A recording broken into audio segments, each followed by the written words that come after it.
Hey guys, this is Eric in Tucson, Arizona again. First, I want to thank everybody for viewing, commenting, and subscribing, to this channel and my past videos. Considering I don't do videos very often, I thought that was very cool. Really, I'm the host of the Handgun Podcast on the Gun Rights Radio Network, so that consumes most of my time. I feel bad that people are subscribing when I'm not doing videos here, but I am going to try and do one once a month. Because it's been a while since I've done something, and with the Handgun Podcast really being my primary focus, I thought I would do a review on a Hi-Point C9.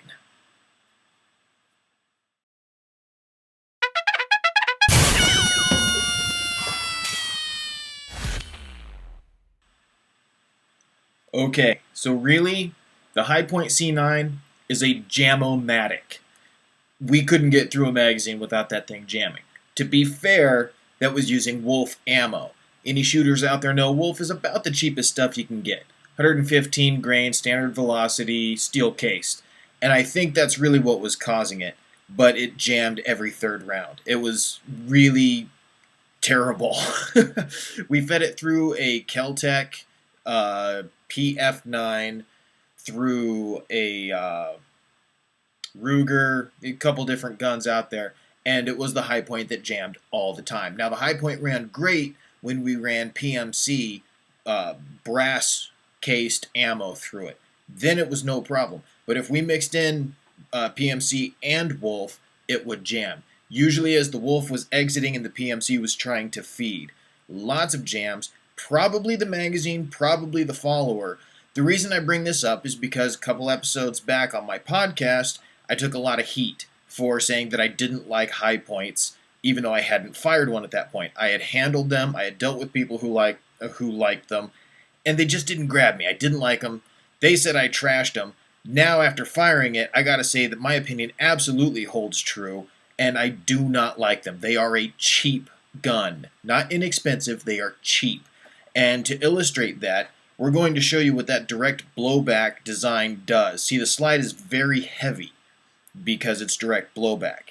That's the way they make it inexpensively. I'm going to demonstrate it here with something that we filmed out there shooting. Do not do this at home. This was done with an unloaded gun to show you that it will lock back. This is not something I recommend, but I do want to show you.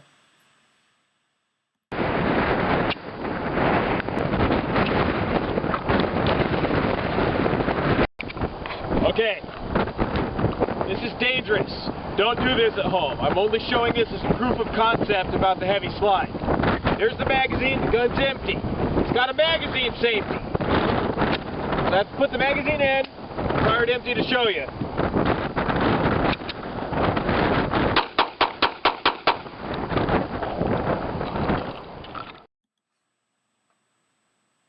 Okay, so there you have it, and you see why I don't like that. You can chamber around one-handed.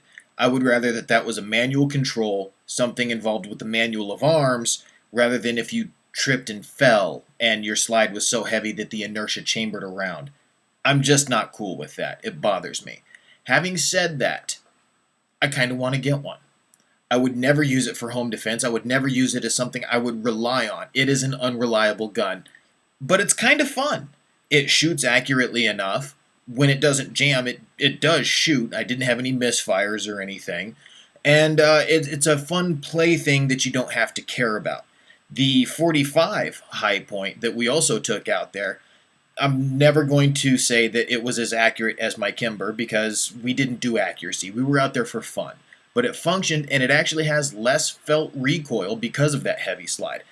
It's actually pretty nice to shoot. I absolutely hate manipulating it. The controls and everything on it feel terrible, but shooting feels pretty good. Now, my buddy who owns those Hi-Points is left-handed. He hates those guns. They are absolutely unfriendly to left-handed shooters. And the magazine safety, sometimes it worked, sometimes it didn't. The magazine lockback, or the slide lockback, I'm sorry, on an empty magazine, sometimes it worked, sometimes it didn't. They are not reliable guns. They are cheap, but they're kind of fun. So I am planning on getting one. It is what it is, and I hope that this review has answered some questions for you. Y'all take care. Be safe. If handguns cause crime, mine's defective. I'm Eric Shelton, and this is the Handgun Podcast.